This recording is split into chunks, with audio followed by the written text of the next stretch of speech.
Hey everybody, so it is Sunday, so it is church day. So today I am talking about fear versus love. If you're somebody like me who has anxiety, every time you go into a new situation, it can be kind of daunting, or a situation where in the past you've kind of screwed it up. And so I find that if you go into every situation and before you leave the house, you take a minute and you go, how can I enter this situation from a place of love? How can I bring myself, my authenticity, and love myself in the situation, but also bring love to the situation? As soon as we come into a situation with fear or anxiety, I believe that that translates in a way that actually brings that negativity back to us. I really believe that it brings all of our triggers closer to the surface. It makes it so that our fear that we are not worthy, our fear of failure, all of that stuff is really manifesting in our interactions. So if we can come in as this vessel where we're bringing love, that also brings a confidence to the surface that makes other people feel comfortable, and that makes other people really feel at ease with you. So I think that that is really the key. Marianne Williamson talks about this. She talks about how every situation we have a choice. Are you entering from a place of fear or from a place of love, especially difficult situations, right? So if you're talking to your spouse or your partner or even a friend who has hurt you, first of all, you have to think, how do I love myself best in this situation? And how do I come into this situation from that spirit?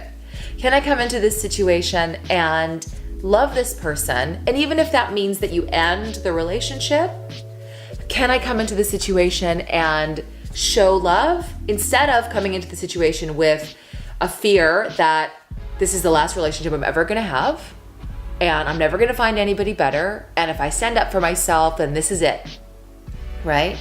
As soon as you come in from that kind of energy, first of all, you can't really love yourself because you are going to not set boundaries and you're going to let yourself be treated in a way that really isn't fair to your spirit.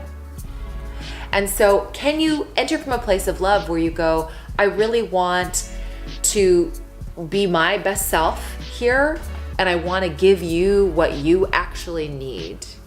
And what that means isn't necessarily like, it's cool that you did that to me and that really hurt me, but it's to articulate the things that you need to articulate in order to bring a spirit of authenticity. And that vulnerability, that's how we show our love to the people in our lives, right? Is to say, you really hurt me, and try to find if there's a way to work through it or not.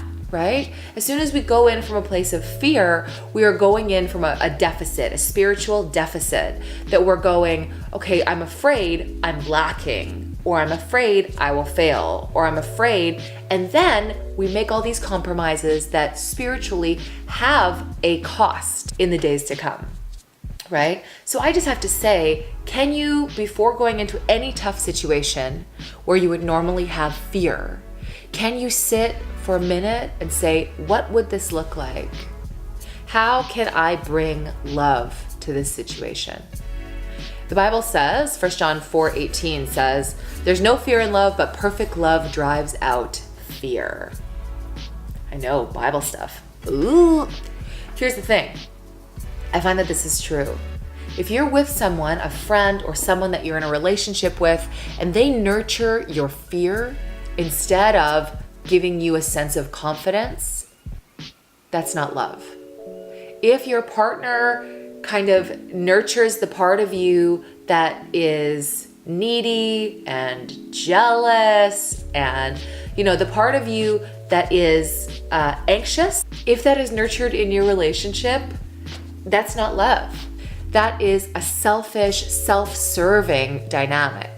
So when you go to your partner or your friend with something that is making you anxious, or with a fear, or from a place that is not super healthy, does your partner or your friend bring you more into health, bring you more into centeredness, and make you feel more loved and more calm and bring a contentment? Or when you finish with that interaction, do you have more self-doubt, right? There is no fear in love. So yeah, it's not always going to be black and white, like, oh, we have all love and oh, I feel fear, so we got to go. But it's just kind of a nice litmus test for where is our relationship and where can we work together so that we both feel more comfortable and more safe, right? More free to be ourselves and more safe and more loved as the people that we really are. I know in my relationships with men, I come from a place of fear where I'm like, I don't want to be rejected. And so instead of loving myself and setting a boundary that may make them uncomfortable, I will say, oh, no, that's totally fine. That's totally fine. I'm cool. It's fine. You know, if I was coming from a place of love, which is a place of confidence, a place of fullness, I would be able to go, this isn't really working for me. And if you want to meet me on this higher plane, if you want to come with me and, and be here with me instead, let's do it. And if not, I got to go and it's okay. And, I want everything good for you, right? Instead of coming in and going like, well, I don't really want to make him uncomfortable because he'll leave. And then what am I going to do, right? I think there's a way for us, especially as women, to love ourselves better so that then we end up with the right kind of man, right? You end up with the man that can meet you on that higher plane. And then it's this copacetic, loving relationship where you're both evolving into your higher selves, right?